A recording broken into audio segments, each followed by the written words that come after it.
History happened everywhere. A random place, a random time, and a topic pulled from the hat. The challenge, one of us to go away and find out all that we can about those things before coming back and telling the other. You're listening to...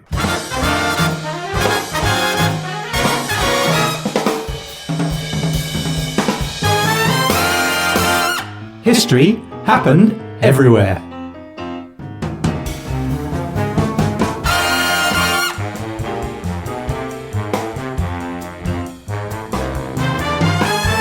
Hello and welcome to History Happened Everywhere. I'm Ryan Weir, a co-host with the second most. The co-host with the co-most? I don't know. Yeah, it's me. It's Ryan. Hello. I'm here in the studio with Pete, Mr. Hello. Pete Goddard. Hello. How you doing, buddy? I am well. I have had a new garden fitted. Do you have a garden fitted? Yes. Laid, put in? Laid like a carpet. Exactly. I've had a garden installed and they put down some new turf. Right. You know, like you get those little rolls of turf. And then they said to me, water it every day. And I thought, well, that's straightforward enough, right? As instructions go. And then the very first day I went out with my little hose and then I suddenly You're not realised... urinating on it, are you? No, Is that what you meant by little hose? What became clear to me was that I have no idea how much you're supposed to water a lawn.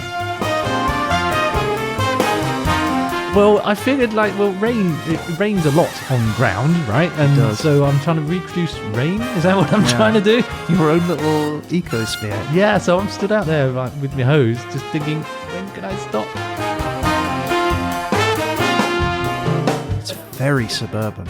Oh, mate, I'm into the middle class thing. Yeah, what's next? Shed with tools. Exactly. There's a lot of gadgets and tools though for the garden, which draws me in. Hedge trimmers, hedge clippers, ride-on lawnmowers. Ride-on lawnmower. A friend of mine bought a lawnmower, yeah. Did he give it a name? No. That's disappointing. I'd like to think that if I owned a robot, I would at least give it the dignity of a name.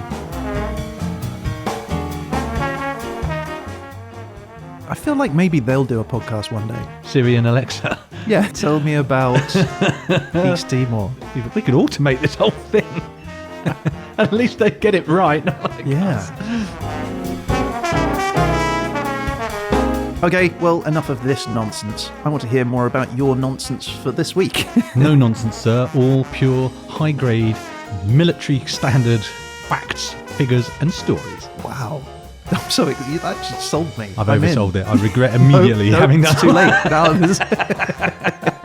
Right, I can't remember what it was that you're going to be talking about this week, so why don't we hit that rewind button? Yep, let's get in the hot tub time machine. That's why I'm in my trunks. Oh, that's why you're in your trunks. Well, it's one of the reasons I'm in my trunks. If you're in your trunks, why are you then greased up with bronzer? And a little goose fat. It's for insulation, right? Right, let's hit the rewind. Okay, you ready? I'm ready. All right, here we go. I'm bringing up the doors later. Okay, right. So, Pete, are you ready? I am ready. Okay, doors later is primed, it's pumped, it's gassed. Right, pull the crank, wind the pulley. And your country is... Oh, this is the first time we've had this. Because this is wild card. I get to choose the country. You get to choose the country. Do I have to choose it now, though? Yes. Oh. 30 seconds. Ready? Okay. Let's go. Russia. Whoa. All right, Russia it is. All right, let's find out what time. And the time is the early Middle Ages. Ooh. 476 to 1000 AD.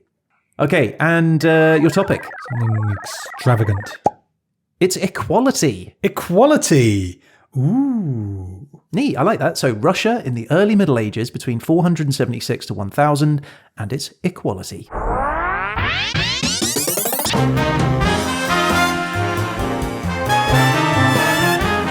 Okay, wow. So Russia. Mother Russia. Mother Russia. It's exciting. Yeah, I'm looking forward to it. It's going to be good. I mean, I know some things about Russia because, obviously it's played a small role in cultural life that I've led. It pops up from time to time, doesn't it? It does. The news landscape. I can't tell you that I know anything about it during this time period, though.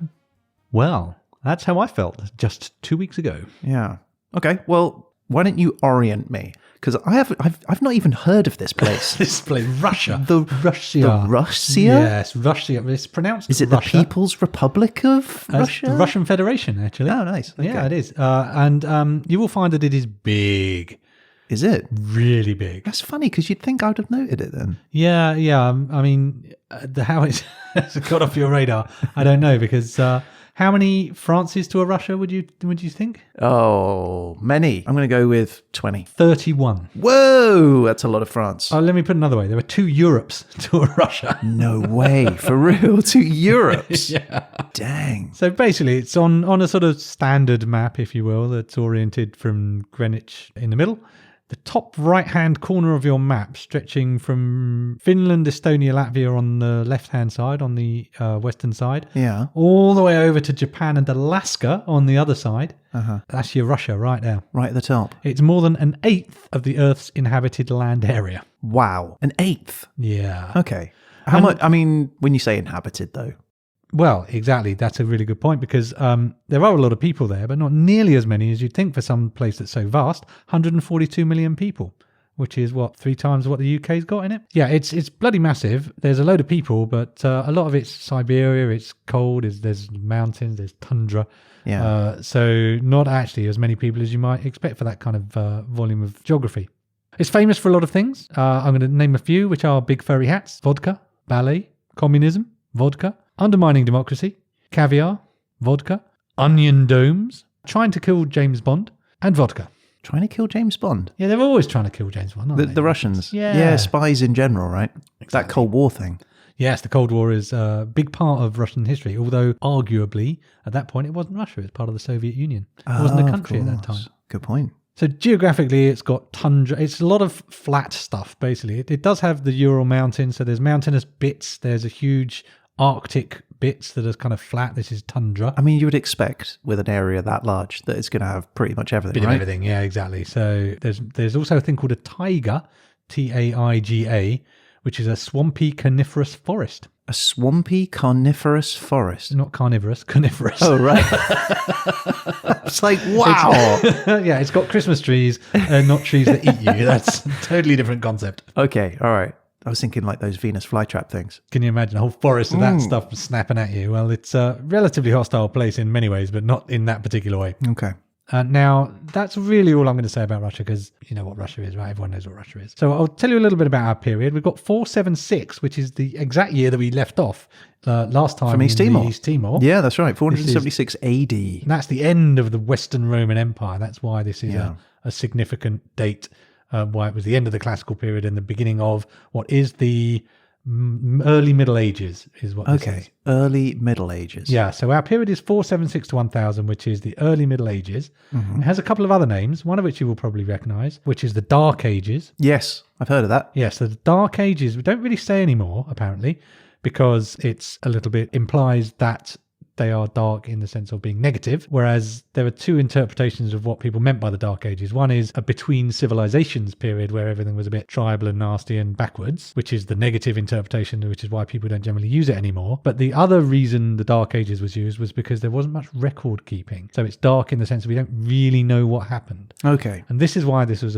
quite a challenging time to try and investigate, because they're the Dark Ages because we don't know what happened. Yeah, sure. Yeah, well, if there's no records being kept. Why did that suddenly stop? Because of the Romans? No, the Romans ended, so this was after Romans. Yeah. Then there's basically a load of tribes roaming around Europe, fighting each other and not writing it down. Not writing anything down. Okay. Dear diary. I don't know exactly what happened on... Defeat the hordes. Today, I invaded Rome. It was fun. We won. Yay. Hey, Pete. Hey, Ryan. Why are you wearing chainmail? Well, it's part of my armour, isn't it? Armour? Yeah, I've been doing medieval reenactments. What, like battles and stuff? Exactly that. I get dressed up, head down to the field, then I just start throwing ducks around. Wait, what do you mean throwing ducks around? Well, I'm reenacting the Duck Ages, isn't it? What, you mean the Dark Ages? What? The Dark Ages, not the Duck Ages. Yeah, now you say it, that does make more sense. Yeah. But I do like throwing ducks around. Yeah, it does sound fun. Yeah, can I have a go? Well, have you got a duck? No, but I have got a lark. We could do the Lark Ages. Don't be silly, Ryan, that doesn't work at all. Oh, Well, then I've only got a swan or an eagle. Oh, that's perfect. We'll start with the Duck Ages, go through the medievals, and finish with the Renaissance. Nice!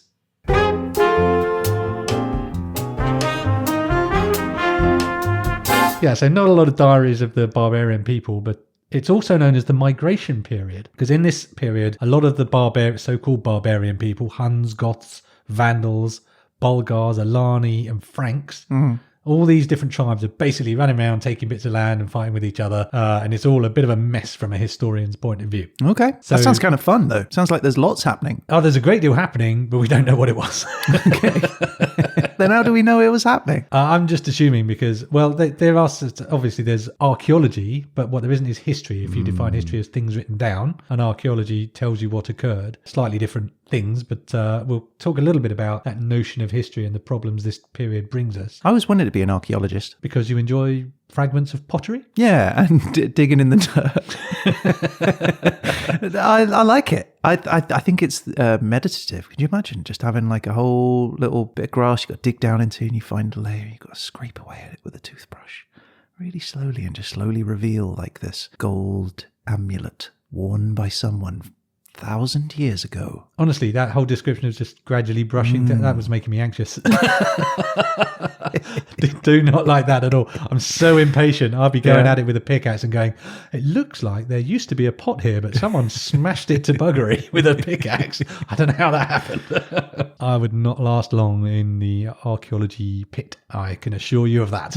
Yeah. So there's other stuff going on in the world here. Muhammad is around in the early 600s, doing his thing in around Mecca. Okay. Inspiring certain religions. In 794, so again, we're going from about 600 to 1,000 here. Yeah. Kyoto is founded, so they moved the capital of Japan from Tokyo to Kyoto. I did not know that. Yeah, so Kyoto and Tokyo are both made, if you look at the names, they're the same characters. They both mean Eastern capital. So Tokyo and Kyoto are Wait, just how the have I same never words noticed reversed. that? Why did they do that? They moved the capital, right? Why did they move the capital? Oh, people always move capitals, don't they? I don't know why they moved it. Okay, I mean, I Kyoto, guess we but need to wait until the Japan episode of History Happened Everywhere to find out. But usually a new king / in this case emperor does that kind of thing to suit themselves generally. yeah. Can I ask the internet? Yeah, why not? All right, let's find out. Internet, why did Kyoto move to Tokyo? Let's try this. Internet, why did the capital of Japan move from Tokyo to Kyoto? I think that's what I said. More or less. Hello. This is the voice of the internet. Kyoto is one of the oldest cities in Japan and was the capital city for more than a millennium. Since the early 17th century, however, actual political power had been concentrated in a larger, more commercial city called Edo. Edo was where the shogun's main residence was held and all important political decisions were made too. After the end of the Boshin War in 1869, Edo was formally made the capital city, and officially renamed as Tokyo, meaning Eastern Capital. Thank you. Oh, right. See, that was interesting. You should be more like the internet. If I knew everything the internet knew, I would be quizzing. Filthy. I'd also be really good at pub quizzes. So 851 AD, some Danish Vikings sack London. But in 878, Alfred the Great beats the Danes, also Vikings. Yay, Alfred the Great. So we've got Vikings and Alfred the Great who burnt the cakes famously. And also... Oh, wait, what? Burnt the cakes? Did they not teach you... He's a chef. School? No, famously he was... Was he like Ho Chi Minh? He was not a chef, no. He was hiding, I think, in a house, and he was supposed to look after some cakes, but he let them burn. Because he was the king and didn't know how to look after cakes, probably. Yeah, he's probably going, well, someone should do something about that, but I'm a king, so I'm just going to let them burn. Oh, and then people found them because of the burning cakes? No, I don't think there's a lot more to it than he let the cakes burn. And that story survived? I can't believe you didn't learn it. I can't believe I didn't learn enough about it to tell it very well. But yeah. That's a whole other thing. Let's move on. Yeah. Or come off. Yeah, all right. But in the 900s, the Ghana Empire, do you remember we talked about the Ghana Empire before, which is not in Ghana as it is today. It's sort of in Western Africa. Oh, it moved? Well, I don't exactly, again, this is one to wait till we get Ghana as history happened everywhere. But yeah, there is a Ghana Empire, which is was in West Africa, but not actually where Ghana is today. Okay. But those are some things that are going on during this time around the rest of the world. So we tend to think, don't we, that European history is the only history, but there's plenty going on elsewhere for sure. Well, given that, we grew up in Europe, it does tend to be focused around where you are. They do. Okay. Right. Cool. Sounds good. I'm sort of oriented, although the world is shifted around from the places I thought it was to where it is now. Nothing is quite in its place. And some cakes have burnt. I get it. I'm well placed now for Russia. So let's talk a little bit about Russia in particular. So the East Slavs are emerging at this time as a recognizable group in Europe. This is between the 3rd and the 8th centuries. And what is a Slav? I'm going to tell you exactly that a little bit later. Okay, cool. But Eastern European people is a shorthand for right now. Fine. So the medieval state of Rus arose that was a significant look. Rus, which is obviously relevant to us, arises in the 800s to about 1000. So that's our period and our people. The Nice. Rus 800 to 1000. That's what we're going to be looking at Spell today. R-U-S? Yep. Okay.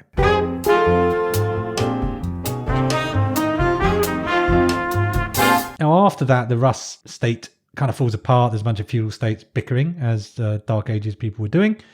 Then Russia comes together again in the 1400s as the Grand Duchy of Moscow, also known as Muscovite Rus or Muscovite Russia. I think I knew a guy down the pub called Muscovite Russ. It does sound like someone who would sell you a Russ. stereo. Duh, brother. Muscovite Rus can give you a good deal on some dodgy vodka. Dodgy vodka, yeah. But this was a vassal state to the Mongols. The Mongols in the 13th century are running around, including the Russian area, various other places. They had a huge empire. But Russia was basically kind of let to get on with things. The Mongols didn't occupy in a colonial way. They just created vassal states. So Russia's starting to exist. By the 1800s, Russia really is a force to be reckoned with. It becomes the Russian Empire, which is the 3rd largest empire in history. Okay. It's in the 1800s. And that does that just like... What was it? Wasn't an empire before. Over time, it's grown. And I'm just grows trying to give you a into whistle one. stop what happens with Russia. So it gets its act together. It starts out as a vassal state of the Mongols, but eventually the Mongols go away. Things change. It starts getting a bit aggro with other areas and becomes the Russian Empire. Okay. By the start of the 20th century, Russia is obviously a force to be reckoned with, but things aren't looking so good at then. They don't do very well in the Great War, or the First World War, if you will. So then they have a revolution in 1917. I think I've heard of that. The Russian Revolution, Yeah. 1917, makes it the very first constitutionally socialist state. The very first constitutionally what? Socialist state. Socialist state. Yeah. Okay. By 1922, though, Russia stops being a country again. I'm not exactly sure what the sort of definitions of when you're a country and when you're not a country, because the Soviet Union is created in 1922. That's Right. Russia, Transcaucasus, Ukraine, Belarusian Republic. So then you've got actually 4 or 5 countries creating the Soviet Union. Like Europe. Yeah, like the this is European where Union. I'm not sure exactly what counts as a country at this point. So it's like Russia is a state, but it's not. But Soviet Union is it a bloc? Is it a country? I'm not Okay. sure. I'm sure Paul Dursley could tell us. But anyway, if World War II happens, at the beginning of World War II, Russia and the Germany have a non-aggression pact. That doesn't work out great, and eventually the Soviet Union actually ends up on the side of the Allies. The Allies win World War II at huge cost to the Soviet Union. Immediately after World War II, the Soviet Union's roaming across Europe, grabbing as much land as it can, essentially, and absorbing nations into the Soviet Union, and all the way up to East Germany, Poland, Bulgaria, Hungary. All these places get absorbed into the Soviet Union, which gives us... Because Germany just collapsed in on itself, so they just took over all that area. Yeah, so this was the big race to Germany, was from the Western Allies' point of view, was to prevent the Soviet Union spreading itself too far because of the ideological difference between the communist Soviets and the capitalist West. Yeah, okay. So then you get into Cold War, space race, nuclear arms, Rocky IV, Star Wars, indeed. the space defense program. Exactly, Ronald Reagan's famously failed program, so probably not the best example, but All right. eventually the Soviet Union starts to crumble under its own weight. Gorbachev in the 80s introduced glasnost, which is openness and transparency, so more freedom with the press and information, and perestroika, which is reform, basically. So the Soviet Union in 1991 is dissolved, and now Russia's back to being just Russia. Right. Gosh, it's a lot happening. Yeah, but this is why, weirdly, sort of Russia and the Soviet Union, whilst they are absolutely not the same thing, Russia was always the dominant force in the Soviet Union. In 1994, they actually inherited the Soviet Union's entire nuclear arsenal. So it gives you a rough idea if there was Russia and Georgia and Poland and Hungary and Slovenia and Slovakia and all of those were in the Eastern Bloc. But Russia got all the nukes. Russia was the driving force of the Soviet Union. Which had left all the others without any. Yeah. Okay. Also, they had a program. If you go to the Baltic states, what you'll find is there's large populations of ethnically Russian people and populations of ethnically Estonian, Latvian, Lithuanian people. That was because Russia also embarked on a program of what was called Russification in those areas, which meant basically sending Russian people into those states to kind of be part of the population, but also they had preferable status. So you couldn't get a good job if you were ethnically Lithuanian, but you could if you were ethnically Russian. Wow, okay. So to this day, you will find quite significant divisions between ethnically Russian and ethnically local people. I can only imagine that ingratiated them to the local people. Yeah, I mean, it's problematic even now. It's quite an interesting division. But anyway, that's not what we're talking about today. No. So I am going to tell you, though. So that's Russia. That was me telling you just kind of Russia to bring us up to date, to figure out what happened after what I'm going to tell you now. Sure. Because I'm going way back to the beginning. I love it. Let's listen to the national anthem. Oh, yeah, let's have a listen. Ready? I'm going to expect martial music. Well, which one do you want? Do you want Russia? Yeah. We should have Russia, Russian right? Not Federation, please. Russia Federation national anthem.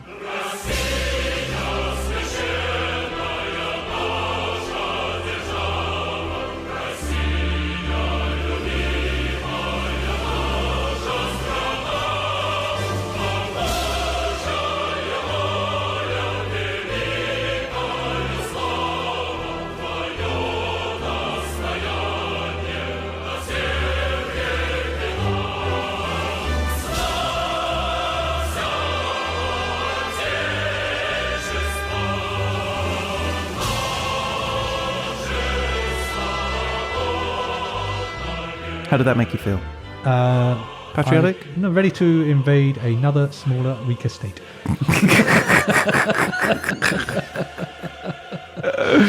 All right.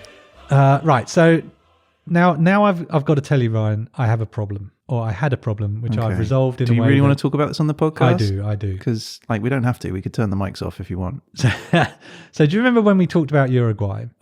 Yes. We actually spent a lot of time talking about Argentina and Brazil. We did. Particularly Argentina, because at that time, there was no Uruguay. There was the Viceroyalty of Rio de la Plata. Which then turned into, turned into it later. We have a very similar problem with Russia today. Okay. Because the early history of Russia is also the history of Belarus and Ukraine. Is it now? It is. Okay.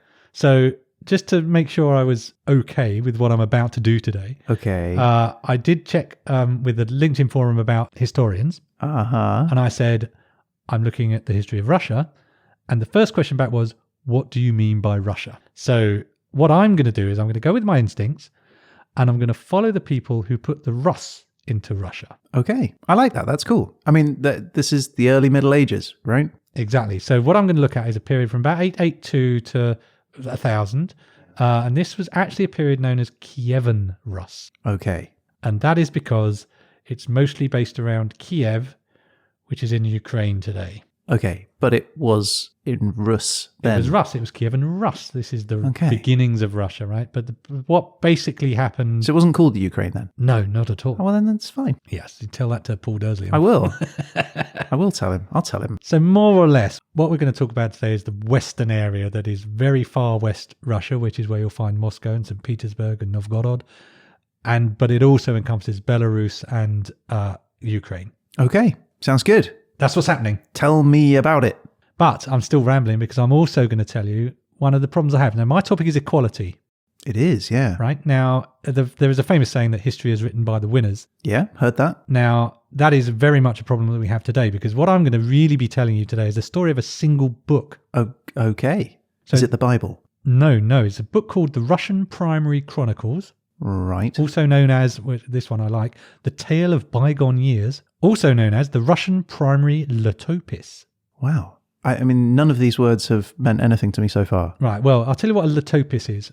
It's going to lead to some weirdness, but a letopis is a history. So the letopis is a history. Letopis happened everywhere. Yes. And my investigations told me that it's not a chronicle or an annal. See, this is confusing. Why call it that then? Stupid book. So I did not know that a chronicle and an annal are different things. I mean, I think if anyone were to ask me, I wouldn't have even known. No, neither did I. I think practically there isn't really a difference. But actually, a chronicle is a sequence of things that you describe. So you say, in 1972, Bob did this, and then in 1973, he did this, and then he did some other things that put you into 1974 and 5. An annal is like an index where you go, year X, these things happened. Year X plus 1, these things happened. Those things sound the same to me, what you've just described. Well, one's more of a narrative, and the other one is a catalogue, if you like. Okay, right.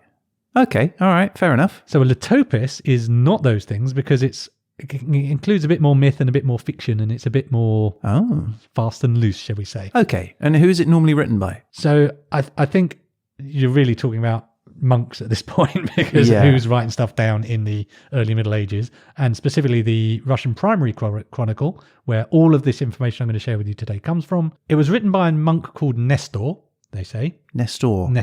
Okay. But actually, historians say it's just compiled from loads of different monks. As ever, there's an element of myth and fiction to these things. Part of our problem is no actual original copy of the Russian primary chronicles exists today. This is very confusing. So how do we know it existed? Because there are codexes, which are basically later books that refer to it. So rewrites from about 100 years later. So if I were to find this book, would I be in for a lot of money? You absolutely would, I would imagine. You'd be doing very well, sir. I want to find that book. Indiana Jones and the Russian Primary Chronicle. That's the name of the next film. Not Indiana Jones and the Russian Prime Chronicle edition. What was it? Primary Chronicles. Russian Primary Right. Indiana Jones and the Russian Primary Chronicles. Box office gold, my friend. Wheel out Harrison Ford. So to talk equality for a moment, this is one guy's book written to satisfy whoever he is trying to impress. And it will become very clear as we do this that he's trying to establish a certain legitimacy of a certain line of people. Okay. So how true is this? So this monk may have been paid by some wealthy person to write a history glorifying his lineage. Yeah, I think it's more glorifying Christianity. So it tends to focus on the people who were Christian, but also it legitimizes, much as any king tends to say, I descended from the gods. Yeah. There's a similar kind of thing going on here, which will become clear when I start. But it also includes other elements of history as well, like stuff that was happening at the time. Yeah, so it's literally history, and they will say then there was a treaty between these people and these people. So it's a real history, but it's history with a slant. It is not to talk equality. It's not everybody's story fairly told. Right. And yes. Okay. So we're also going to be talking a bit about Slavs. So I just want to kind of introduce Slavs. You asked what a Slav was earlier. I did, yeah. So Slavs are an ethno-linguistic group. So that means they are... Ethno-linguistic, Yeah, right. So that's both, they're ethnically similar, but also they share a similar language. Okay, right. Yeah, all right. So they're not from the same country, but they speak the same language. They are sort of physically similar, if you like, but also share a same language. So you may have fundamentally many people who share ethnic characteristics, but have very different linguistic characteristics. Okay, right. So there are East Slavs, West Slavs, and South Slavs. I couldn't find any North Slavs. Yeah, where's the North ones? I think the Vikings ate them. That would be my assumption.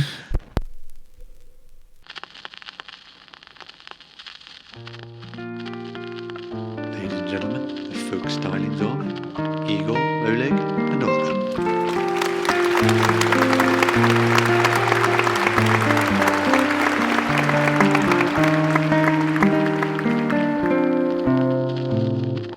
Where have all the North Slavs gone?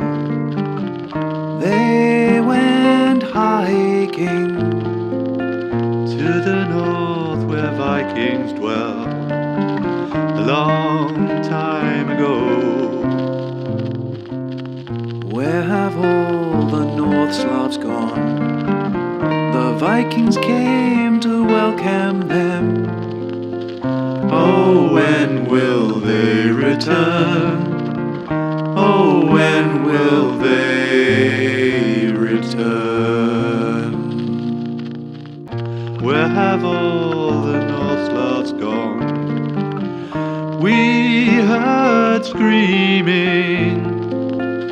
They were having so much fun a long time ago.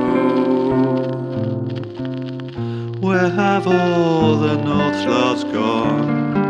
It's been so long since we heard from them. Oh, when will they return? Oh, when will they return?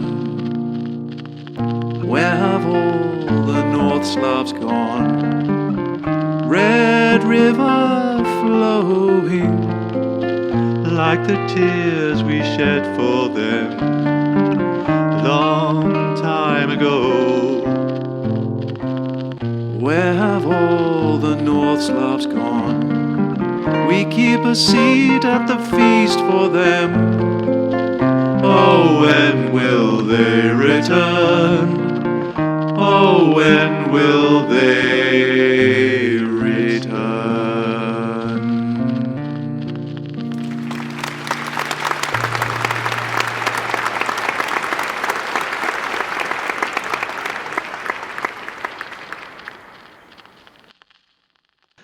Typically, they're Christians, Eastern Orthodox Church, which comes out of Byzantium, Constantinople, which we've talked about Which before. was the second Rome. The second Rome, exactly, the Eastern Roman Empire. I'm learning things. Right. So there are some Southern Slav Muslims, the Bosniaks, which were, if you remember the horrors of the Bosnian War, it was a lot of ethnic cleansing going on because there were Muslims and non-Muslims. Okay, yeah. But anyway, it's a group that really got around this whole Eastern European area, around Kiev, Poland, all of these people. They were everywhere, migrating around. And do you remember I said this period was called the Great Migration? There's a lot of people traveling essentially in small tribes. There's not a lot of towns. There's not a lot of stuff being written down. And there's a load of people wandering around essentially. There are other tribes available in Russia if you want. There are the Finno-Ugric people. Oh, who are they? So the Finno-Ugric, they are, I think this is where the ethno-linguistic thing becomes useful, because I think they are people who look fairly similar, but their language is wildly different. Okay. So if you go to Romania and then France and then England and then wherever, they all come from a quite Latin root. So there'll be things that sound familiar, but Finno-Ugric languages come from a completely different starting point. I think originating more in the sort of Indian side of life, coming from the east. All right. I was thinking Scandinavian. So Finnish sounds wildly different, and it comes from a different root. Hungarian is wildly different as well. They come from these Finno-Ugric bases. Oh, okay. So that's why Hungarian is really difficult language to learn. Sure. Whereas German is relatively straightforward in comparison. Yeah.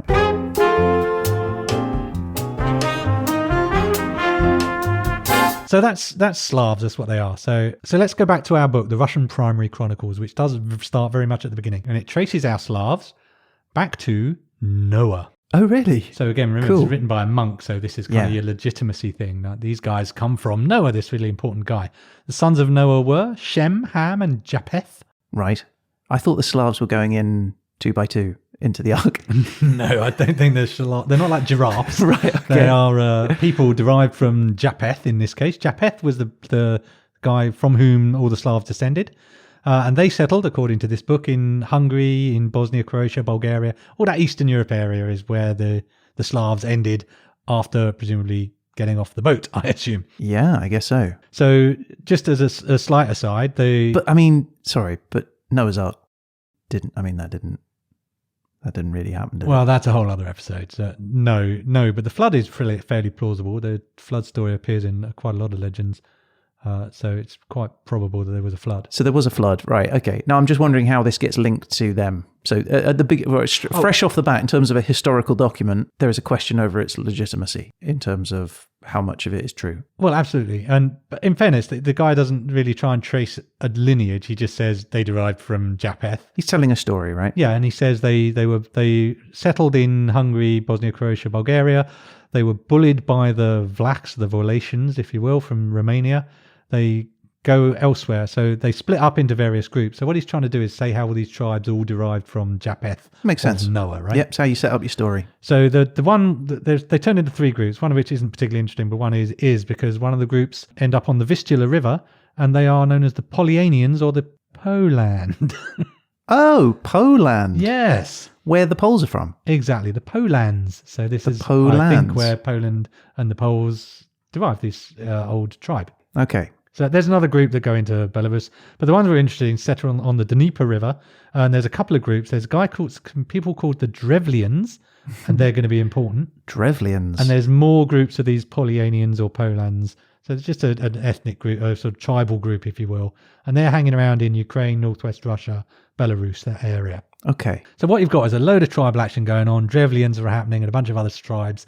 And we're going to take a moment and we're going to look at the city of Novgorod. Novgorod. It's a city. It's still a city today in northwest Russia. Okay. But before we go to Novgorod, I'm going to take another detour because I know you're heavily lost at this point. And just talk about equality because I'm going to come back to equality, gender equality particularly. Yeah. But there's a bunch of tribes, not all of whom are seen as equal by the Chronicle, for example. But more importantly, the genders were not perceived as equal. And there was a couple of quotes here to give you a sense of how that might have been. Okay, Doug. So when an Avar, which is a tribal group, made a journey, he did not cause either a horse or a steer to be harnessed, but gave command instead that 3 or 4 or 5 women should be yoked to his cart and made to draw him. Oh, wow. Okay. Equality. This is my theme. Doesn't feel very equality. Right, no. Well, the Pollyanians, this chronicler suggests, showed respect for their daughters-in-law and their sisters, as well as for their mothers and fathers. They observed a fixed custom under which the groom's brother did not fetch the bride, but she was brought to the bridegroom in the evening, and on the next morning her dowry was turned over. So these are the good guys, not the guys who are towed around by a group of 5 women. But even they are handing over the woman and handing over a dowry. So again, even in the best example, equality is not massively in evidence. Yeah. And I'll give you one more group, the Radomitians, right? Then the Chronicle says this of them.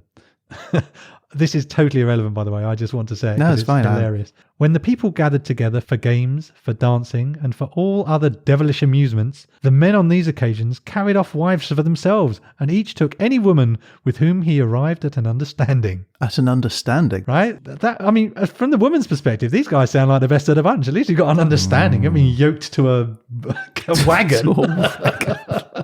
There seems to be consent involved here, at least, right? So oddly, even though they were supposed to be paganist nightmare, they sounded pretty good from the woman's perspective. But in any event, it doesn't sound amazing to be a woman in any of these situations. No.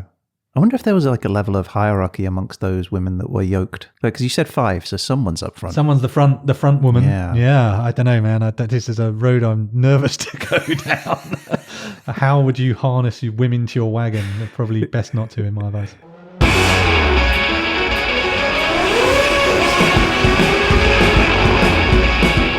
Welcome to the Female 500. Here in Kievan Ross, I'm here with the winner of today's race, Svetlana GTX Turbo.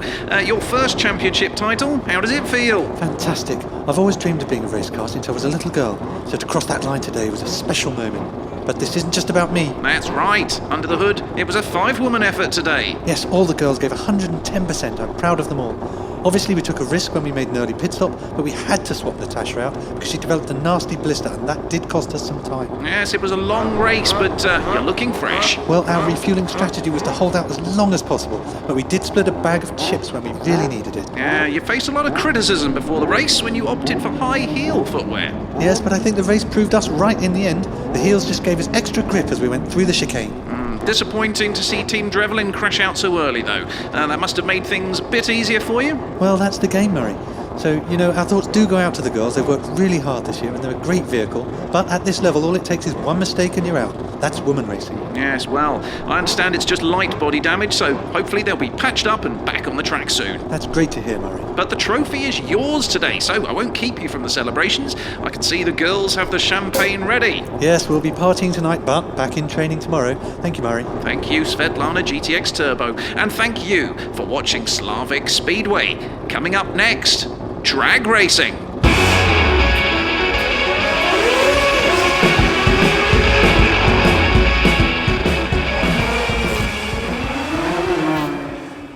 But now we're going to move into Dynasty, Russian style. Oh, okay, cool. Right. Dynasty is in like what, the TV show? Well, both the TV show, which is also about a family of people who have power and it goes through the generations, which is what we're about to do. Nice. Buckle up, buddy. Okay.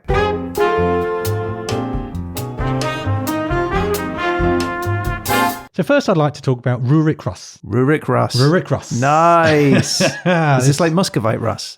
He was Novgorod Russ in this case. Okay. Rurik Russ. Remember we were in Novgorod in northwest Russia? Wuik Was. Rurik Wallis.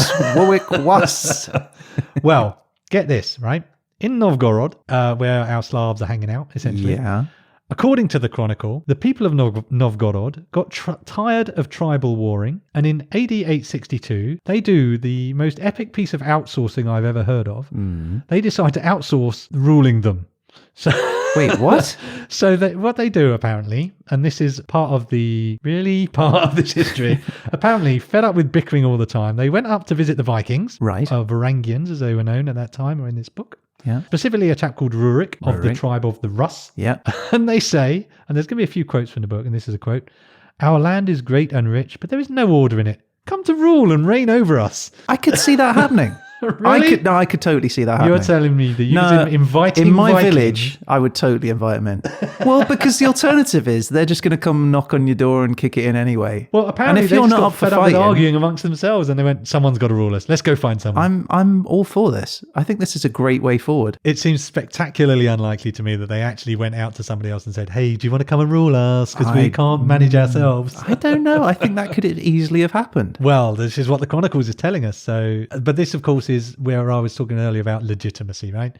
If it was Rurik Russ Not came in, everyone's fighters, Pete. Not like you. I know you're like so aggressive and full of testosterone. yeah, I do. I will take over a village. I will. It's just me. I mean, both I've got to be me, right? Your neighbours, you've just taken over their house. They cower every time I come in and watch TV. I'm like, "Fetch me meal." They just leave you gifts on your doorstep.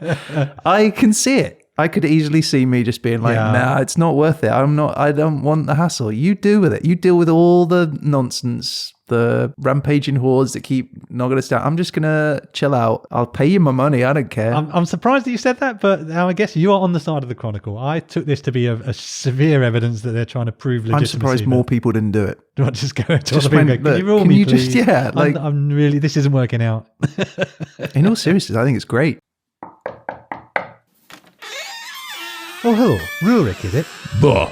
Well, welcome to Novgorod. I'm Tony, and this here is Susan. Hello. And we're going to be conducting your interview today. So, do you have any questions before we start? Would you like a glass of water, perhaps? No, I am fine. Okay, so why don't we start? And I'll tell you a little bit about the role. Yes, it's good. So, basically, we're a bunch of villagers, okay, mostly peasants. About 500 of us, wouldn't you say, Susan? Yes. And honestly, Rurik, we are hopeless. I mean, you'd think out of 500 people, there'd be someone who could take charge and lead us, but we're all just a bit rubbish, aren't we, Susan? We are. I mean, it's a bit embarrassing, really. We can't make a decision for Toffee, let alone protect ourselves. Interesting. So we were thinking perhaps somebody else could, come in and bring that specific skill set. Bah, me. Well, let's see, shall we? So with question 1, given the challenge, what would you bring to the role? I rule many village. I never lose battle. Oh, very good. Very impressive. Many village. Write that down, Susan. And what would you say is your strength? My strength is my strength. I am very strong. My men also strong. Okay, strength. Good, Susan. Write down strong. And weaknesses? I care too much. I invade village. Every man, woman, child, all must die. Even one lives. I angry. I see. Very good. All must die. Write that down, Susan. Okay, any references? Ask people of Rostov. Rostov, aren't they all dead? Is reference. Oh, very good. Write that down, Susan. Well, thank you for coming. You've given us lots to think about, and we'll let you know in due course. No, I take now. Well, we do have a pros. No, I take now, or I kill everyone. Now, that's exactly the attitude we've been looking for, isn't it, Susan? Yes. Welcome on board, Rurik. You've got the job. Write that down, Susan.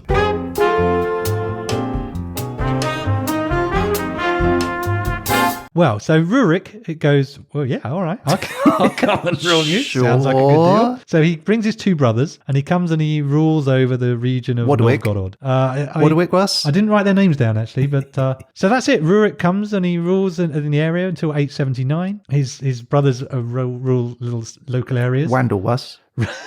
and Wobbin. Ricky. So this is the beginning of the Rus Empire, right? The Rus Right. nation. Okay. So Rus, there's a couple of versions of what So Rus they were might invited mean. in. Russia was That's what the established Chronicles by people saying, come and... Exactly. And more importantly, Wow. there are Slavs and there are Vikings, right? Vikings are an ethnically different group. So this is, I'll talk about this now actually. So this is quite a controversial thing in Russian history circles because it's called, for some reason, the Vikings are called Normans in this instance. Oh. But there's a Norman theory and a non-Norman theory. This is different to the Normans that I know of, as in Yeah, English the history. sort of French. Yeah, so I don't know why it's called Norman, but what it means is there is a theory that the Vikings came, and this is Rurik Rus, and the people I'm about to tell you about are all essentially one Viking family. Okay. And but in the Soviet Union, for example, it was an absolute no-no. This was considered to be an implication that Slavs couldn't rule themselves. It was undermining the Slav history. So when I say the equality of history, this version of events was absolutely rejected and it still is in some cases, because it is considered to be insulting to the Slavic people today. Okay. That's we can talk about more about that later because I don't want to get bogged down in it now. But They dismiss this today. They say that actually what happened was the Slavs were doing fine. This guy may have come, there may have been a fight, he may have owned it for a bit or whatever, but it wasn't, oh, thank you, Vikings, for coming and ruling us because we're hopelessly incompetent. I wonder what they think about Noah's Ark part. I think everyone's willing to give that one a pass. Sure. That's why there are lions and tigers and monkeys and all thanks, sorts Noah. in Russia. Yeah. So yeah, this is Rurik. Rurik, we don't know a huge amount about Rurik, partly because the Chronicler was really all about the Christian people and he was a pagan. He was wascally. He was a wascally Rurik Rus. But this is the first Rus of our Russian history. Yes. And to my advantage, Novgorod is today in Russia. Yeah. Which I is really about hope to he has go wrong. I really hope he has a son called Ian, because then it would be Rusty and... Yeah, no, he doesn't have a son. Because it's like called Ian. Russian. He does have a son, though. He has a son called Igor, in actual fact. Well, that's close to Ian. Yeah, it is. Not bad. But you get it, though, because it's like Russ and then Ian. And Yeah, it's no, I got it. Russian. Yeah, can we move Russian. on? We need to move on. But Do you want to say it again? well, Make it I funny just- this time. No, I just felt like that was quite good. Okay, have another go. All right. What if, though, right? So anyway, Oleg, He had a son. 879. His son was called Ian. And he was son of Russ. Yeah, well done, Ryan. Thank you. All right, so Rurik has a son called Igor, but his son's really young when he dies. So he appoints a guy called Oleg, we're not sure, probably a relative, to rule in his place. Oleg and Igor. Right, so part 2 of Dynasty. Rurik, Halloween at their house must have been awesome. I know, right? These are classic names. So Rurik arrives, Rurik dies, hands over to Oleg to keep the reins until his son Igor comes of age. So Oleg does quite a good job. He expands the kingdom somewhat, and at this point he brings in the city of Kiev. Okay. So this is Of the the beginning. chicken things. Exactly, it's where they make the lovely garlicky chickens. And this is the beginning of what's known as Kievan Rus. So Rus being the kind of nation in inverted commas, and it's based out of Kiev from this point. Okay. Now, do you remember I mentioned the Drevlians? Yeah. Yeah, they were one of the people in and around this area, one of the tribes. Yes. So Oleg also conquered them and required tribute from them. Makes sense. Yep.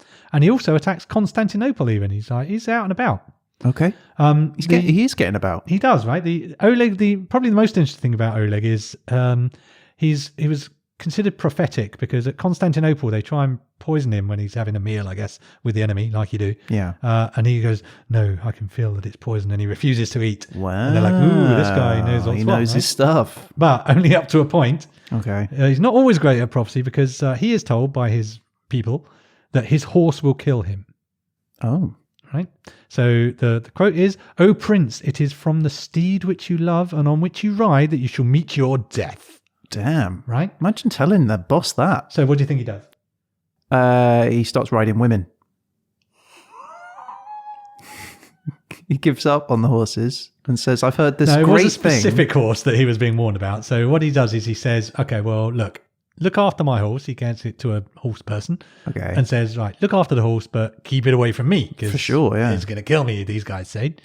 So eventually he goes on with his life, as you do. And he learns that his horse has died. And he's like, "Yay, I win." Stupid soothsayers. Stupid horse. Right? In fact, he says, quote, "Soothsayers tell untruth and their words are naught but falsehood. This horse is dead, but I am still alive." Ha.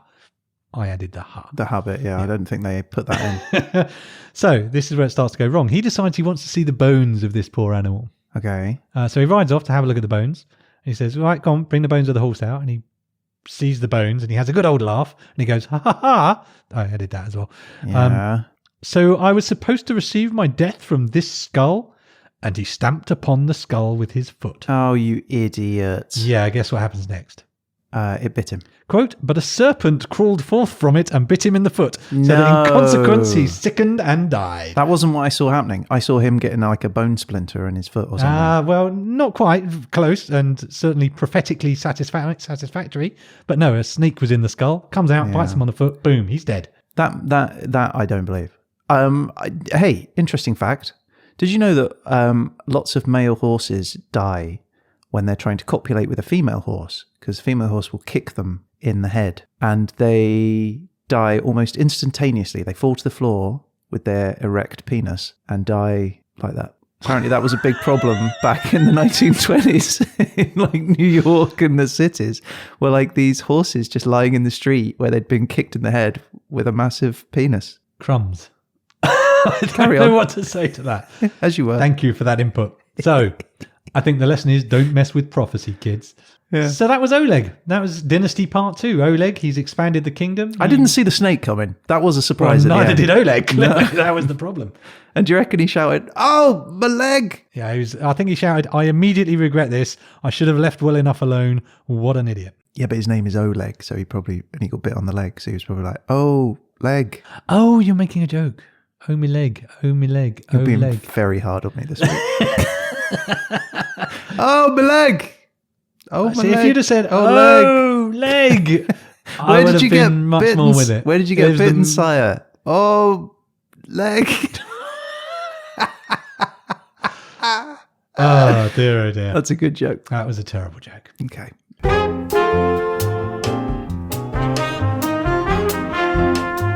So, Dynasty, episode 3. Igor. Young Igor, obviously, was the son of Zuzik. Mm-hmm. And Oleg was really just watching the house for him. He grows up whilst Oleg's roaming around, and he marries a lovely young lady called Olga. Okay. Oleg and Olga. No, Igor and married Olga. Olga, whilst Oleg was out doing other things. I Getting don't know bitten why on the you're leg. not following this, right? Igor, Oleg, and Olga are having their lives, right? They're all one person now in my head. So Igor, he starts out kind of going, I'm going to be a bit like Oleg, right? He beats up the Derevlians again. Okay. He tries to exact even more tribute. He goes down to Constantinople as well, has another fight with those guys. But then things go quite badly wrong for him when he goes Greatest back to hits. the Derevlians. Yeah.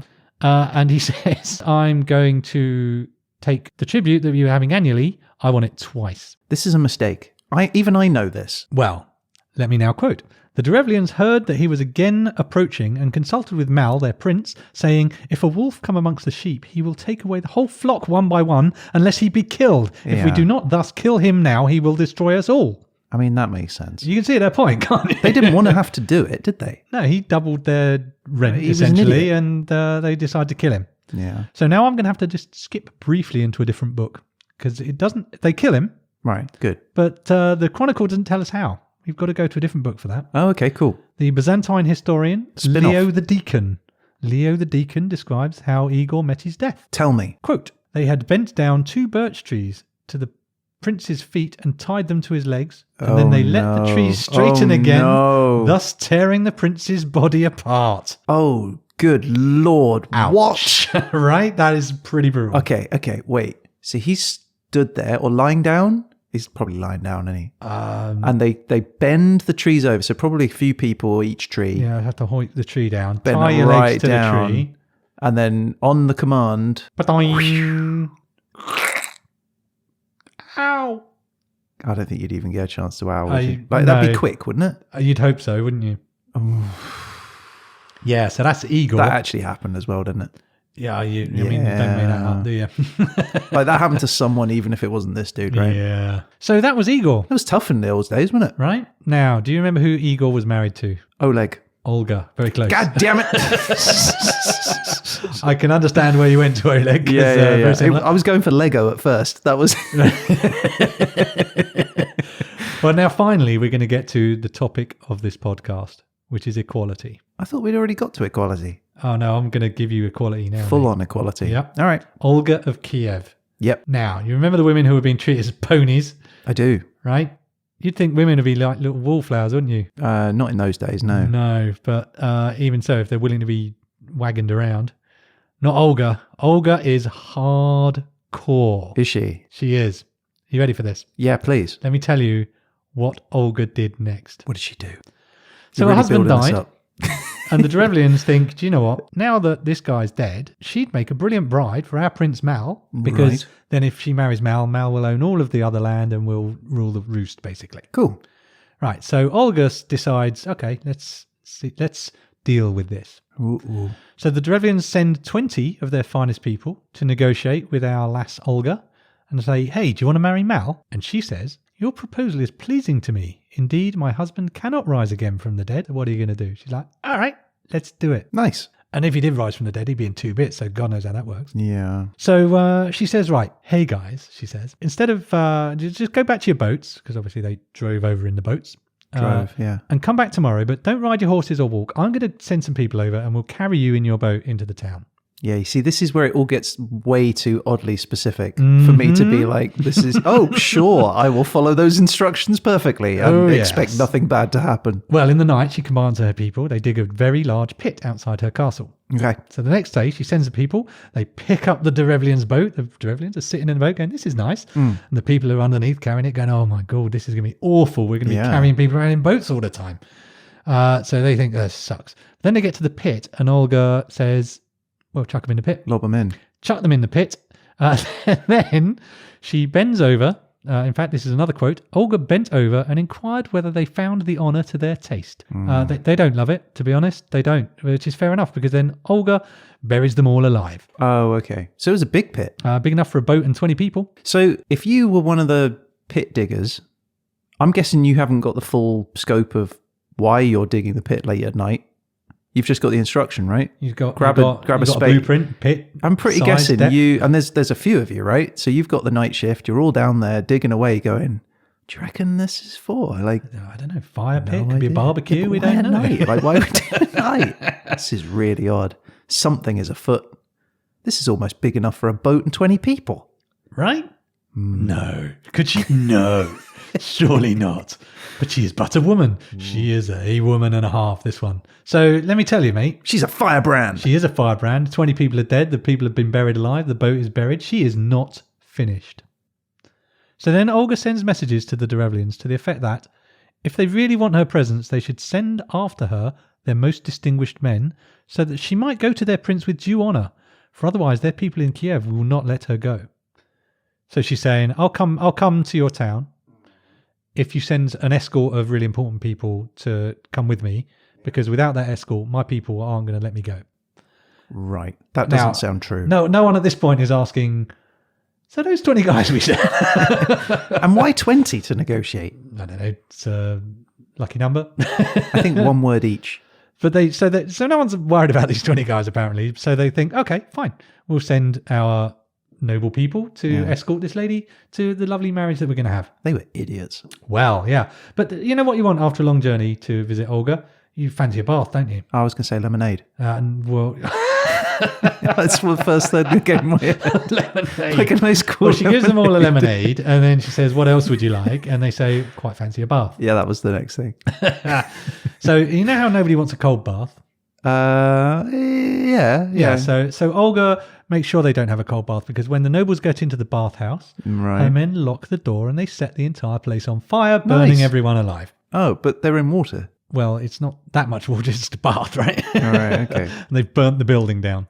So she kills everyone again.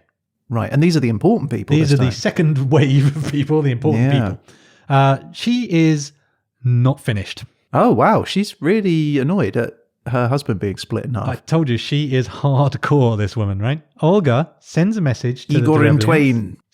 Sends a message to the Drevlians. Right, there's another quote. I am now coming to you, so prepare great quantities of mead in the city where you killed my husband, that I may weep over his grave and hold a funeral feast for him. And then I've added this bit. Also, don't worry about all those other guys you sent. They're having a lovely time in Kiev and you're not going to see them. Just don't worry. We're giving them so many chicken breasts. So Olga now travels to the Drevlians' hometown with a bunch of her pals. And she visits her husband's grave, has a little cry, hosts a funeral feast. And then at the funeral feast, all of her retinue serve the Derevlians, and everyone's having a lovely time. Okay. Actually, at this point now, they do say, so those other guys we sent, what's going on there? So the Derevlians inquired of Olga where the retinue was, which they had sent to meet her. She replied that they were following with her husband's bodyguard. So Nice. they're on their way. Don't worry about those guys.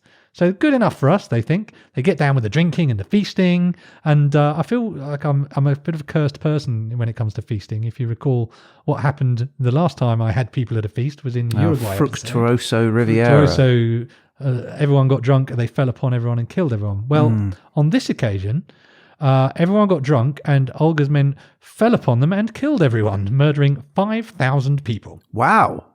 That's a lot of murdering. That's 5,000 more Derevlians down after the initial 20 and however many unspecified people in the bathhouse burnt to death. Fun fact, that's 5,000 more people than I've ever murdered. Good. That's good. I'm glad you didn't say 4,998. Yeah, I wish I had.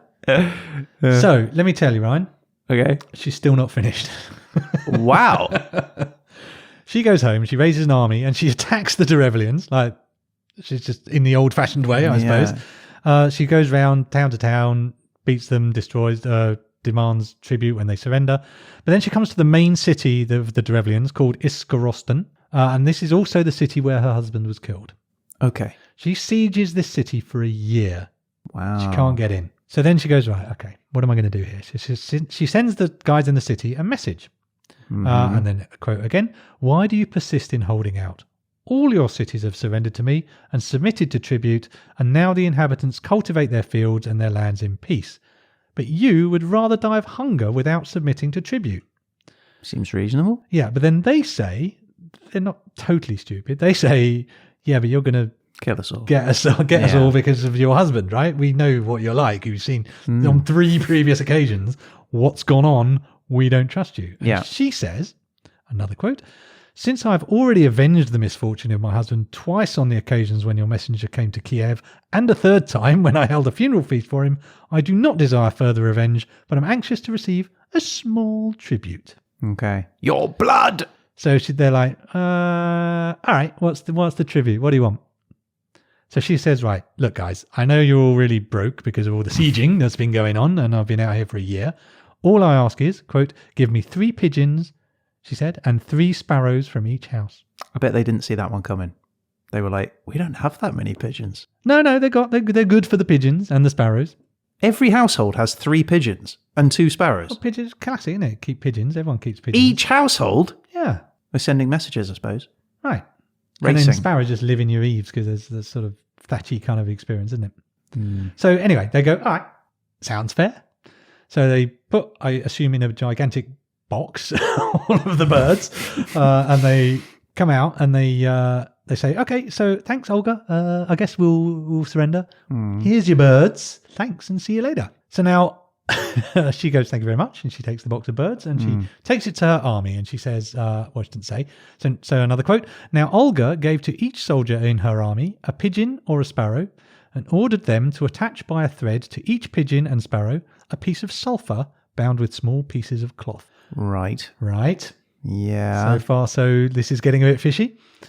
Okay. Well, it's getting birdy. Yes. When night fell, Olga bade her soldiers release the pigeons and sparrows. So the birds flew to their nests, the pigeons to the cotes and the sparrows under the eaves. So now all of these birds have then flown to every household in the town with a bit of sulphur and cloth attached to them. Super flammable. Because they're like homing birds. Yep, because that's where they live. So then there was not a house that was not consumed, and it was impossible to extinguish the flames because all the houses caught fire at once.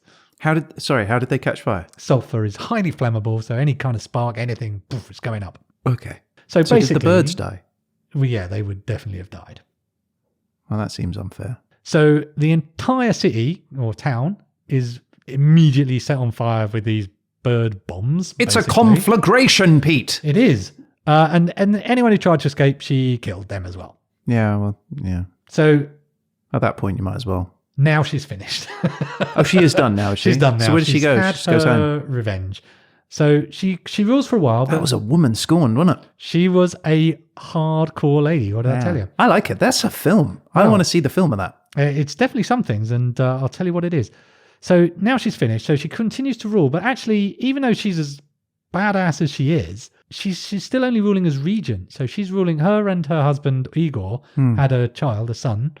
So she's still only a regent. She's not actually a queen. So she's ruling in place of the son until he comes of age. Okay, gotcha. She does at one point go to Byzantium, and Constantine VII of Byzantium wanted to marry her.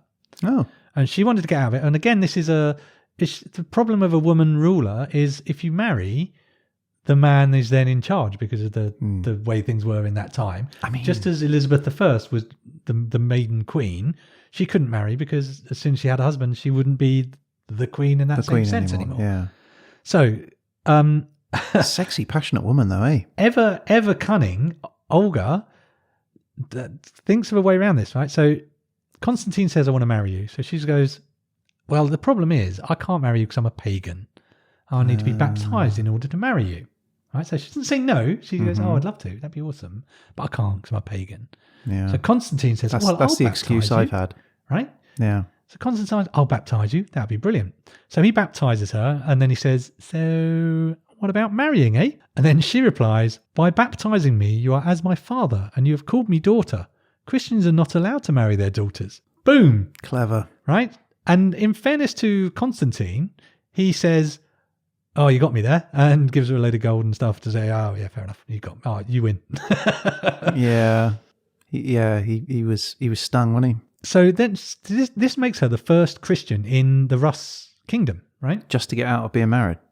Well, I think she's maybe wanted to become a Christian anyway. I don't know. This is a woman who has plans. There was probably some sort of... Yeah, she goes home, though, and she tries to convert her son as well. Son's a guy called Sviatoslav, which is hard to say. So she doesn't just become Christian just for this trick. She becomes a Christian and tries to spread the Christianity. So it's quite legitimate, her Christianity, but it also is a handy illustration of her cunning in avoiding falling into the trap of an unequal world, having a husband who would then shadow her as a ruler. Okay.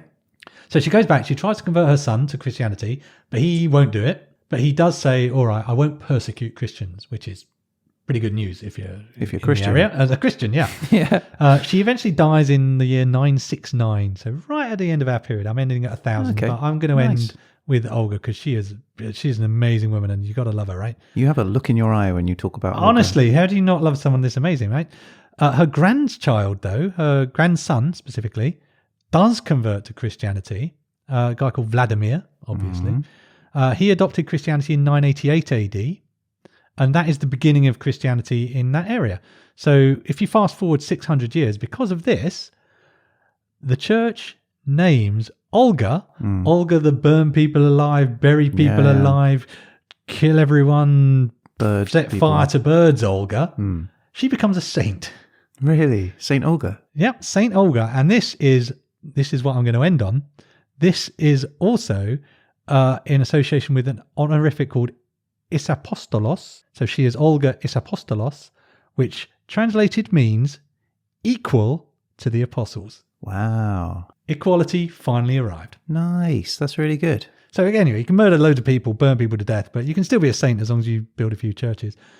And you can also have an album made about you by a French death metal band. Oh, really? Yeah, there's a band called Gorod that produced an album called A Perfect Absolution, which is the whole album is basically about Olga. Nice. It includes tracks such as Sailing into the Earth. Right. Let's play a bit of that now.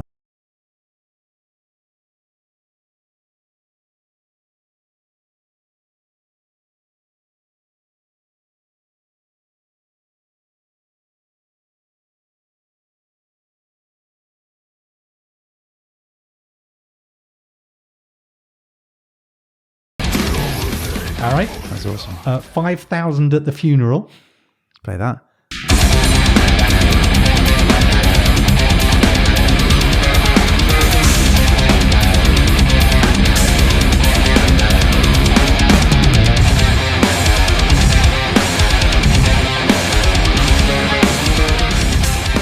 Birds of Sulphur. Birds of Sulphur is a great name. I could probably have come up with Birds of Sulphur for a song. So that is The life of Olga. I really, the whole thing was all around. I wanted to get to the life of Olga because that is an incredible. Do we know what Olga is the saint of? Yeah, she's the saint of widows and. That makes sense. Oh yeah, well yeah. And burning birds. There was, I think, a lot of there was one other main thing, but widows was the one that stuck with me. Unsurprisingly, she's like, of all the things I did, you pick widows. That was amazing. Yeah. So, is any of it true? You know, I'm sure Olga existed. I'm sure some elements of that were true.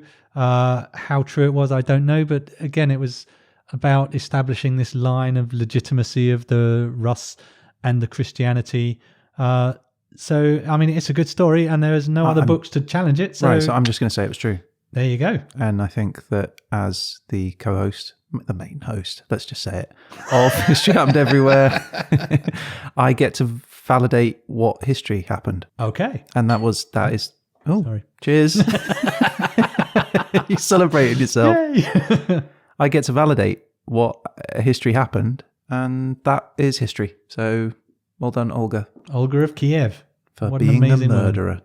Amazing murdering woman.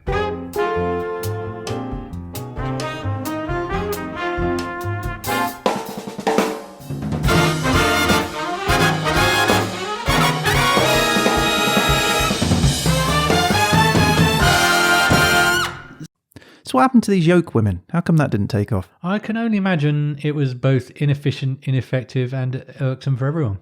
Yeah, fair enough. I think you don't get many miles to the gallon with 5 women. 10 women? I'm not sure the addition of women is the solution to the problem. 50 women.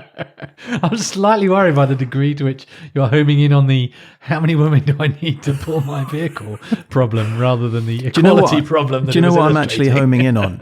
Is there was an episode of History Happened Everywhere many moons ago where you made a comment which you said you said you'd wager that with any form of transport there would be people willing to race them. Do you remember saying that? I do remember saying that. It was in our UAE. UAE episode. Yeah, I absolutely remember that, and I stand by it. So and you think if there are people with wagons being pulled by teams of females, yeah, I believe there would be female wagon pulling races for sure. Yeah. Does that make it any better for you? No, worse if anything. Yeah, no, me too, totally. I'm not saying Sky wouldn't buy the rights.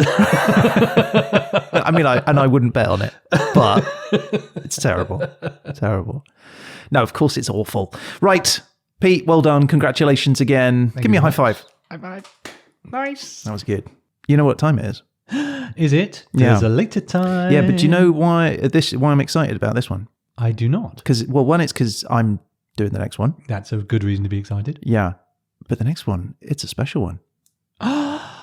It's Easter, isn't it? It's our Easter special. Oh, good point. And not only that, it's our 25th episode. It is 25th, 25 episodes. 25 episodes and an Easter episode, all wrapped up in one. That's a lot of pressure on my shoulders, Pete. Quarter century Easter has to be possibly the best episode ever, if not better than that.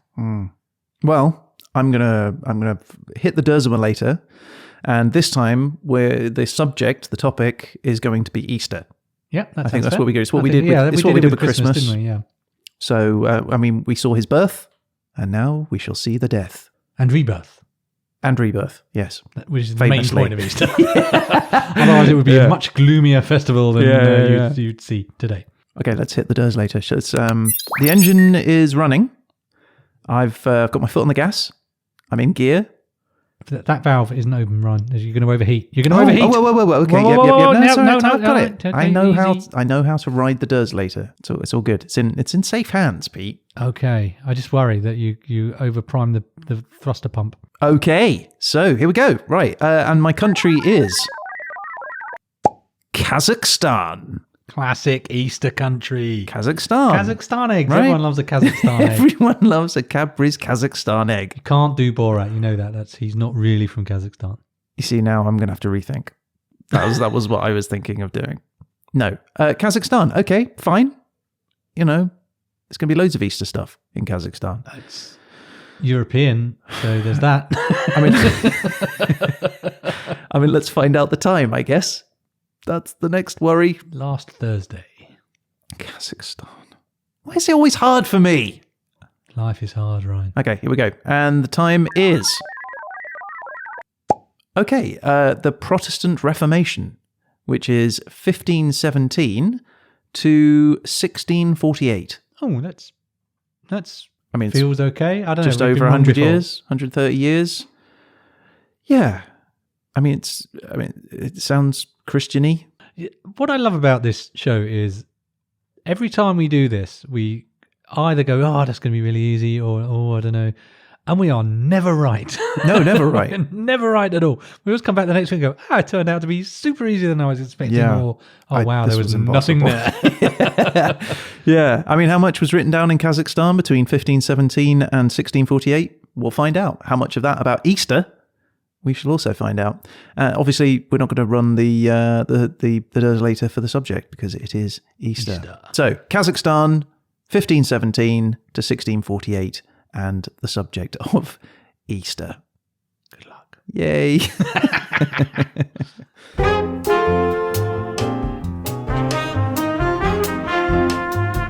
Okay, so that's our show for this week. Thank you very much for listening. If you'd like to get in touch about any of the things that we've talked about in this episode, we can be found on our Twitter account, which is at HHE Podcast, or you can email us at hhepodcast@gmail.com.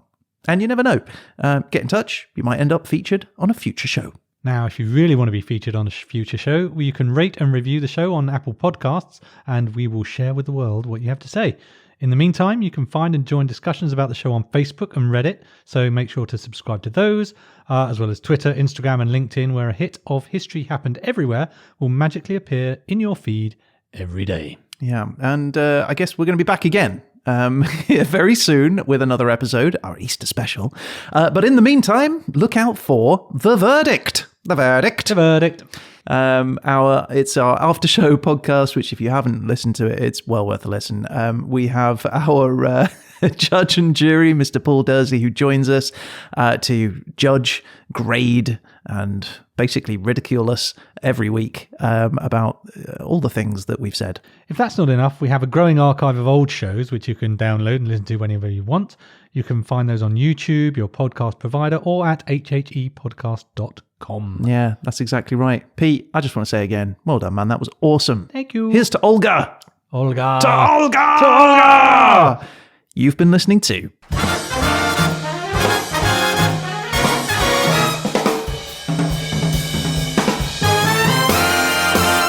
History Happened Everywhere.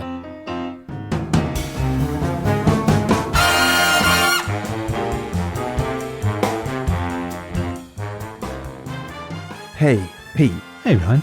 Look, I'm a bit worried. Oh, what does that mean? Well, we talked about that prophecy, where that guy was told that his horse would kill him and then, it did. Well, it got me thinking, and so I went out and got my own prophecy. Oh, really? What, down at the prophecy place on the high street? Yeah, highly profitable. So what did they say? Well, here's the thing. They said, beware, for thou will meet thine end through the letters P and G. Well, what does that mean? Well, I don't know. But the only thing I can think of with a P and a G is you, Pete Goddard. And honestly, now I'm a bit nervous to be around you. I don't even think we can podcast anymore. Something might happen to me. Oh, come on, man. You're being silly. Look, there's loads of things that begin with P and G, and you can't avoid all of them. Well, like what? Like pineapple growing. Yeah, I do want to grow a pineapple. Or pipe glue. Yeah, what if my pipe breaks? Parrot grooming. Yeah, the pet shop definitely needs me. Potato guns. The power grid. Oh, pretty girls. Oh, yeah. Yeah, I couldn't do without a potato gun. Exactly. The point of the story is, anyway, that you can't avoid the prophecy, so you might as well just get on with your life and stop worrying. Yeah, you know what? You're right.